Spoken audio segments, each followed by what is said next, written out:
ঠিক একটা বছর দেখতে দেখতে পেরিয়ে গেল। আবার আমরা পাড়ি দিই মায়াপুর।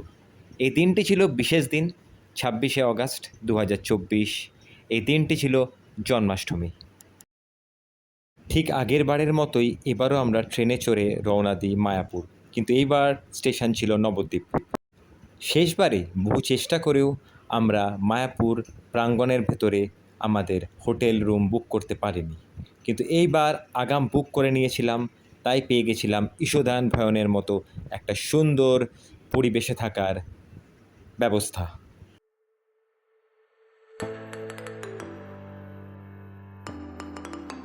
কলকাতা থেকে আসতে হলে অবশ্যই আমি বলবো নবদ্বীপ স্টেশনে নামবেন। কৃষ্ণনগরের থেকে নবদ্বীপ স্টেশনটা আপনাদের জন্য মায়াপুর পৌঁছাতে অনেক সুবিধা হবে। এইটি যেটা আপনারা দেখছেন, এখানেই আমরা থেকেছিলাম। ভবনটির নাম ঈশদান ভবন। খুবই সুন্দর পরিবেশ, বাইরে একটি ব্যাংকের এটিএমও আছে, তো আপনার যখন তখন টাকা তুলতে কোনো অসুবিধে হবে না। আসুন এবার ভবনটির ভেতরকার পরিবেশ দেখা যাক। কোনো রকম নেশাদ্রব্য এই ভবনে থাকতে গেলে আপনি করতে পারবেন না। এই ভবনটি একদমই আইডিয়াল ফ্যামিলিদের জন্য। সিঙ্গেল ব্যাচেলার বা আনম্যারিড কাপল এই ভবনে থাকার অনুমতি নেই।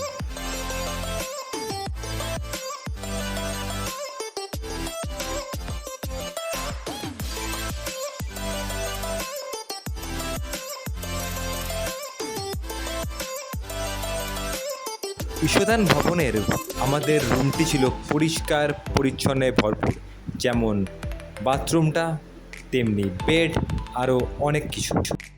মায়াপুর প্রাঙ্গণের ও মন্দিরের বিভিন্ন রকমের সূচিপত্র যা প্রতিদিন হয় তা আপনাদের সামনে তুলে ধরলাম। নিম্নচাপ হবার কারণে সেদিন সারাদিনই বৃষ্টি পড়ছিল। কথায় আছে না, কৃষ্ণর জন্মদিন আর জন্মাষ্টমী, তো বৃষ্টি তো হবেই।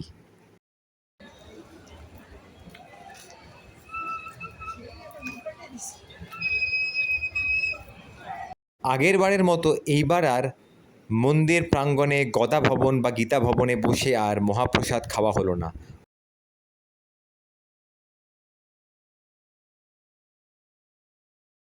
আলোকসজ্জায় সজ্জিত ছিল দিনটি জন্মাষ্টমীর। এই যে লাইনটি দেখছেন, এটি সন্ধ্যা আরতির লাইন। অবশ্যই আপনাকে জুতো আর মোবাইল বাইরে রেখেই ঢুকতে হবে মন্দিরের ভেতরে।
অন্য দিনগুলির মতোই সেদিনও মন্দিরে আরতির দেখার জন্য আমরা ক্যামেরা বা মোবাইল নিয়ে ঢুকতে পারলাম না, কারণ পারমিশন ছিল না। আরতি শেষ করেই বেরিয়ে চোখে পড়ল সেই বিখ্যাত হরে রাম হরে কৃষ্ণর নৃত্য।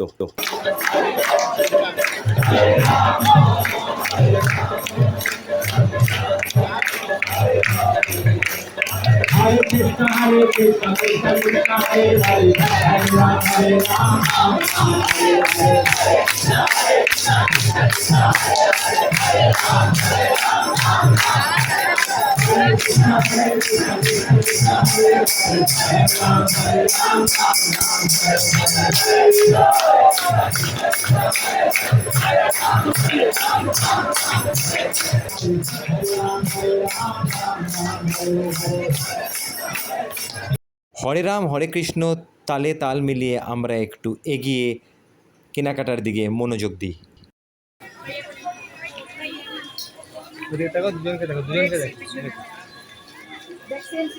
এই যে দোকানপাটগুলো দেখা যাচ্ছে এগুলো মন্দির প্রাঙ্গণের ভেতরেই। এছাড়াও মন্দির প্রাঙ্গণের বাইরেও আপনি এরকম দোকানপাট দেখতে পাবেন।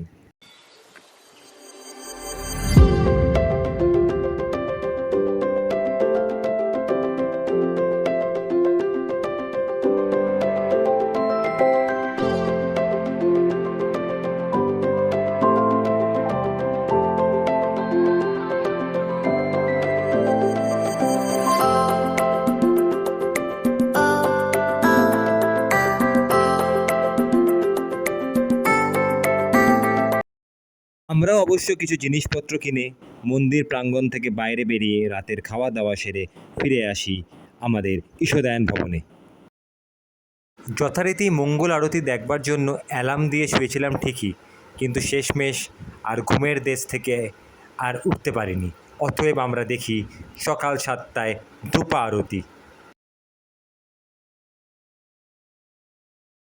ধূপা আরতি দেখার পরেই আমরা ঈশাদায়ন ভবনে ফিরে যাই। স্নান করে আমরা একবার চেক আউট হয়ে নিয়ে কিছু নিজেদের ছবি ক্যামেরাবন্দি করি আর আশেপাশের মন্দির প্রাঙ্গণটা উপভোগ করতে থাকি।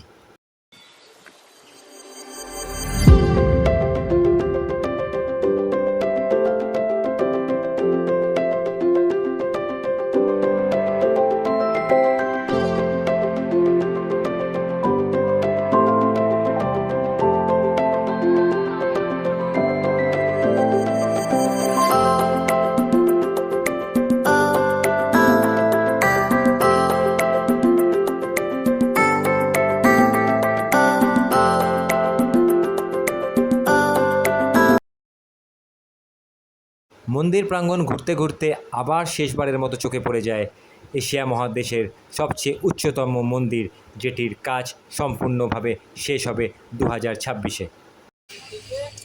বিশাল জায়গা মানে বলে বোঝানো যাবে না, খুব সুন্দর।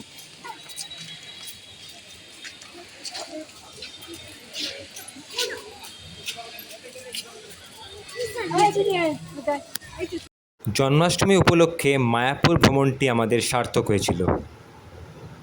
শ্রী চৈতন্যদেব, শ্রী প্রভুপদ ও শ্রীকৃষ্ণ ভগবানকে প্রণাম জানিয়ে আমরা আমাদের বাড়ির পথে অর্থাৎ কলকাতায় রওনা দিই।